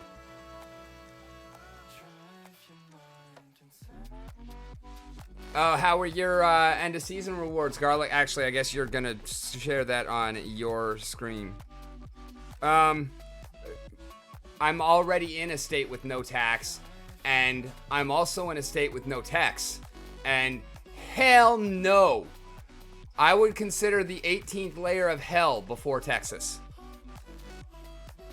Like, no, that's not happening, my friend. If you enjoy it, that's all for you. Mom is cooking biryani. We'll just have our speaker on max later. Not a fan of fireworks at home. Gotcha. I actually had my best ever end of season.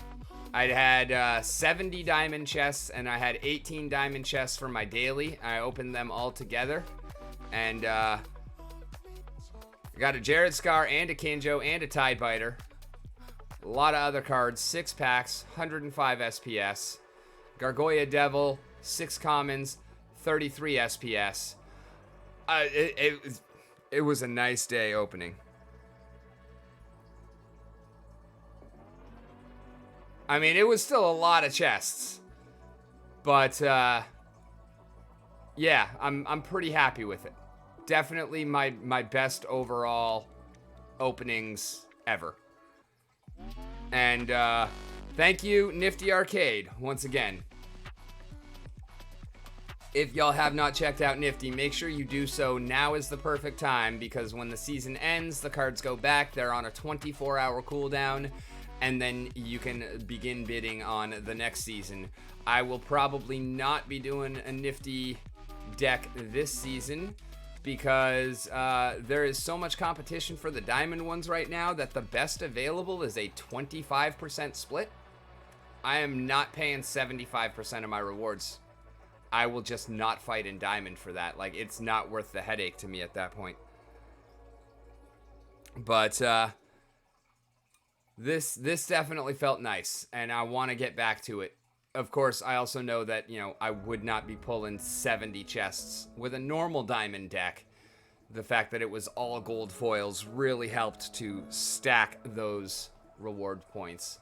So this is something I can't really expect moving forward. But you know what we are going to do right now? I got less than 20 minutes left on the stream.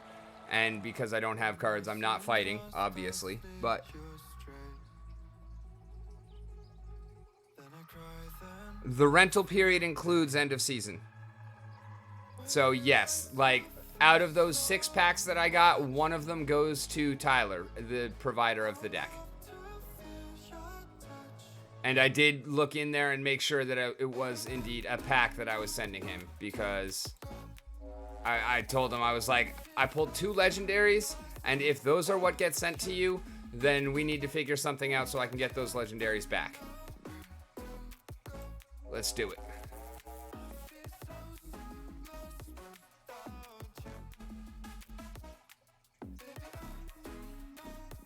If y'all want to see the actual reaction while I was opening, what the heck is going on here? It is a short on my YouTube. Well, we know we got a rare. And it looks pretty vanilla. Come on, turn gold. He is so good in gold.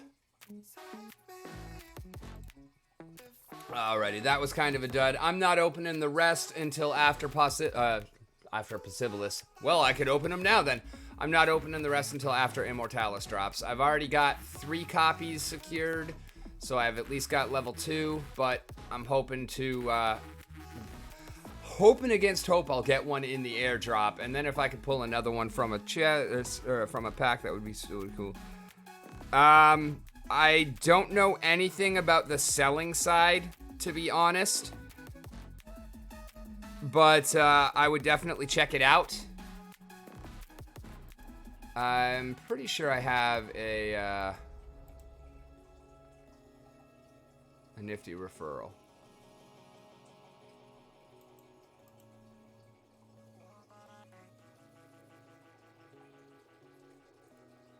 Saved somewhere.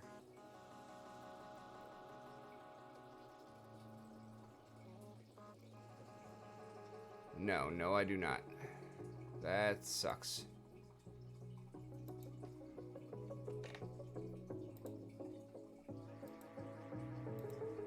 Helps to click on the right tab, Rick.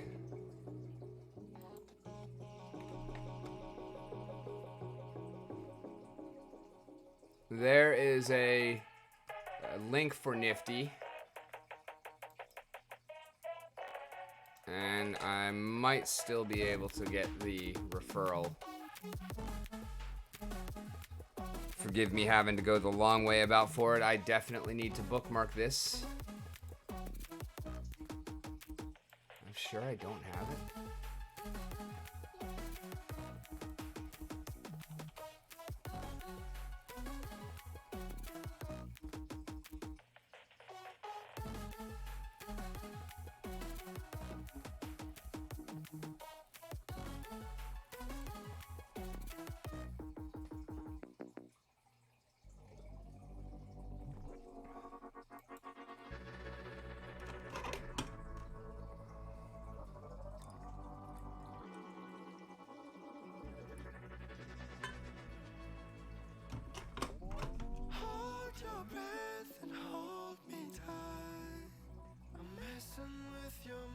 Excellent. Referral incoming. Drive your mind insane.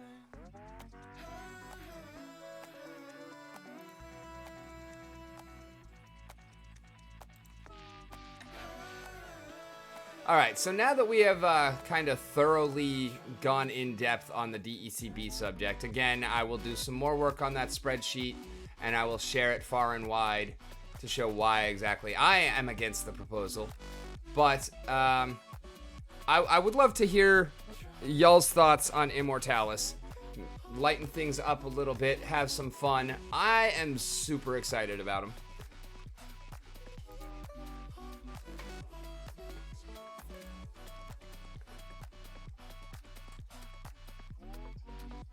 You are bookmarked. I thought so.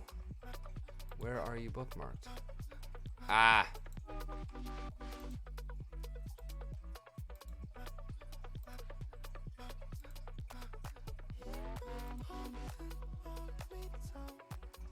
Durr. Wow, that's ridiculous. Okay. Well, I figured it out.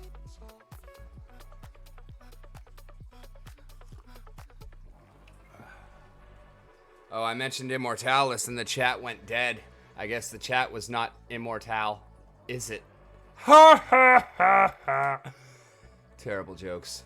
My specialty. And I did not mean to do that either. Recently closed. Bring that back.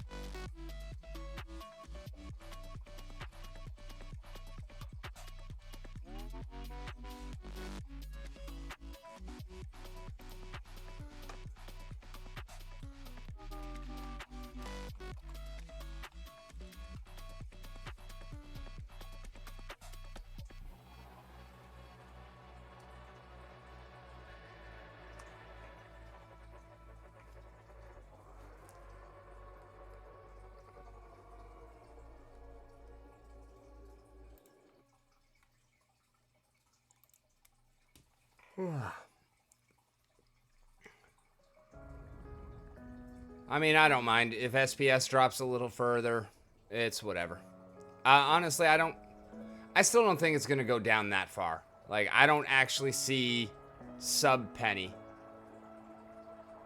But yeah, I mean, I'm gonna continue accruing regardless. Which actually reminds me, that's something I have not yet done. Let's go claim our GLX. It's at 2.2, exactly. 1 cent is 40% of where we're at now. Like, that's another 60% drop from here. That's large.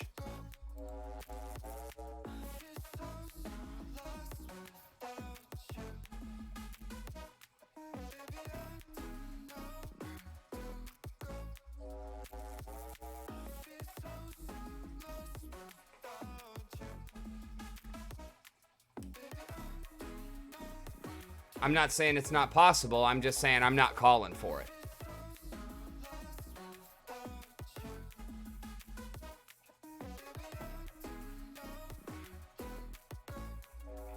$3.6 to 2.2 is a lot less than 2.2 to 1. 3.6 to 2.2 is 30%. 2.2 to 1 is 60%. I know that the numbers look similar in terms of actual, like, 3.6 to 2.2 is 1.4, 2.2 to 1 is 1.2. That's not how it works, though. You're talking about market cap, so you're talking about percentages, and oh yes, thank you for the Forge reminder. I'm at 50 packs, but one of them I didn't buy. It was a prize, so I do need to pick up another pack. Thank you for catching that before it was too late. Oh, and it is officially New Year's Eve day morning, now here in Eastern time. So Happy New Year's to all of y'alls. Get that login going. Get that GLX staked. I'm gonna stake 5.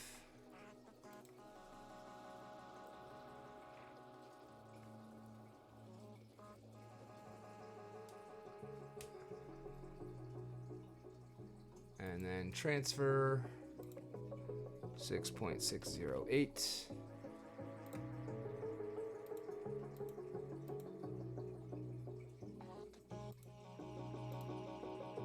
Transfer out.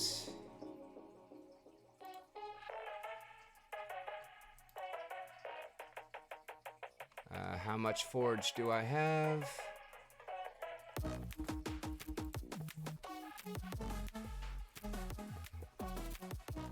$8,300, so I can do 2 more packs.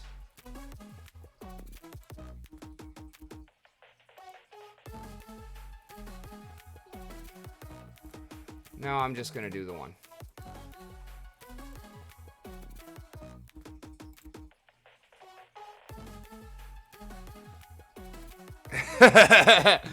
Thank you, Stever, for the compliment. I don't know. He's definitely got me beat on the hat game. I only have 1 hat, and it's ridiculously dope, but it's also just 1 hat.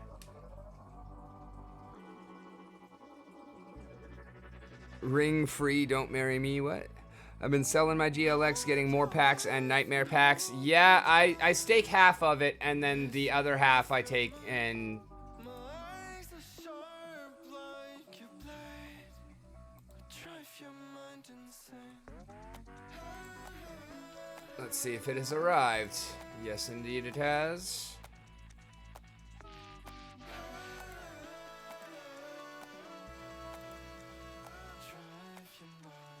And that's why I actually like SPS being at 2 cents, cause I'm just getting more of it every time where I... Oh yeah, 50 crates free ring, yes.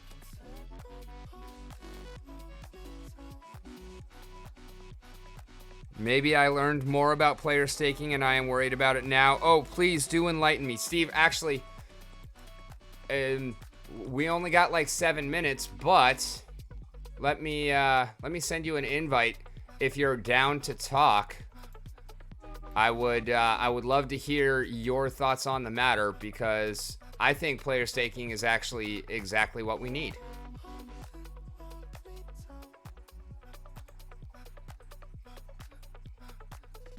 Okay, I will absolutely check that out.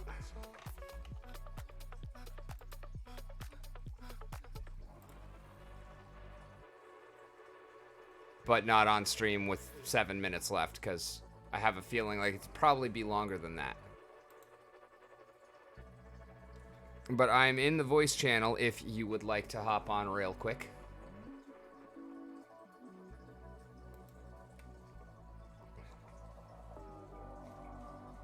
Or if you just want to talk in the chat. And I know we don't always agree on everything, but I hope you know that I do always respect you and your opinion. So... I know we've had some really good lengthy discussions before.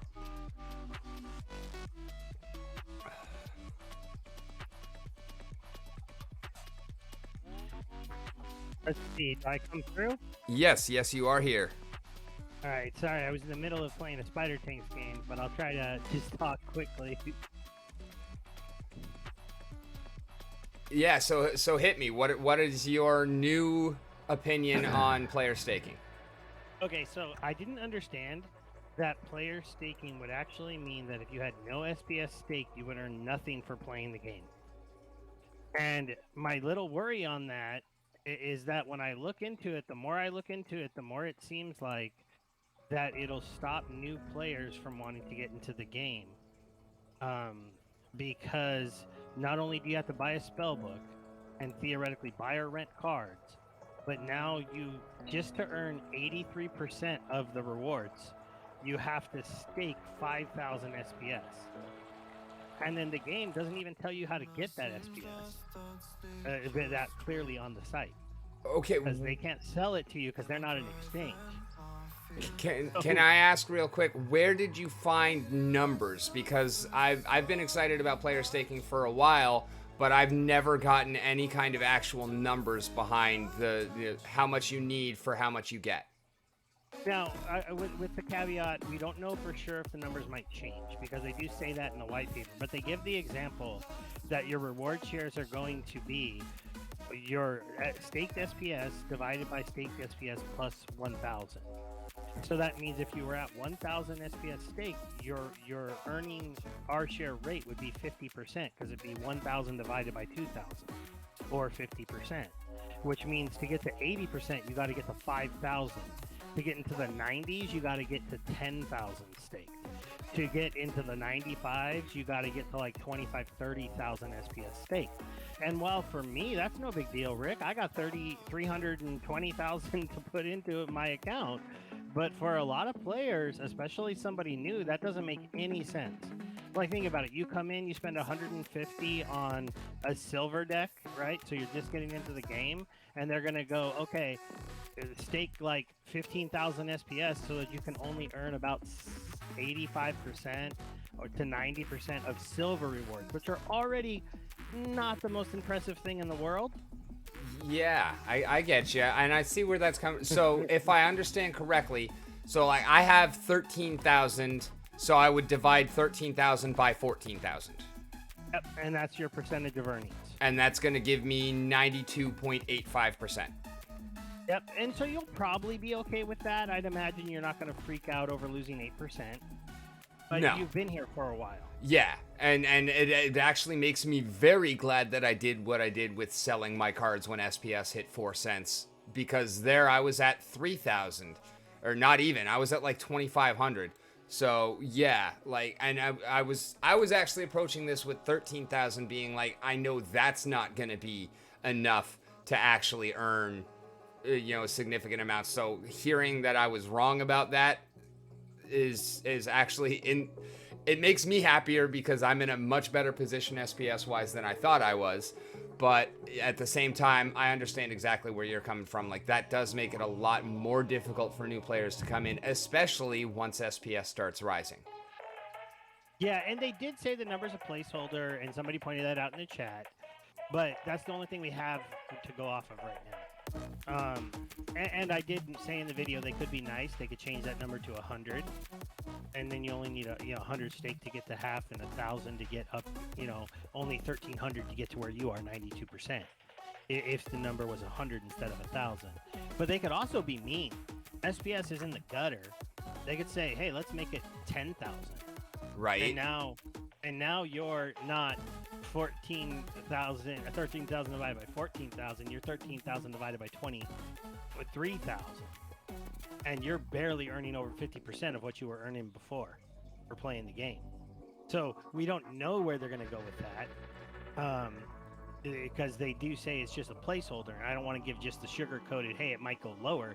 It could go higher. Yeah. Yeah, especially with the way that things are right now. But also, like, with all of the other things that they have done with changing the reward system, I feel like that placeholder is actually at a pretty good spot. I feel like if they went any more draconian, it would probably be, like, really negatively received. And somebody else just threw this out, and I know we were going to get cut off, but to me, this hurts scholarships. I was about to move my decks to Nifty. I just announced it, all my extras, and start scholaring them to players. Oh, I need but now one. If I scholar them to a player, right, and I let him play my level 4 accounts that can play into gold because it's level 4 modern cards, he has to stake SPS or he doesn't earn. So now I got to stake to him too? Right, although staking SPS on people will actually add to your own earnings as well. But we're going to get cut off. Thank you very much. Enjoy garlic. Yeah.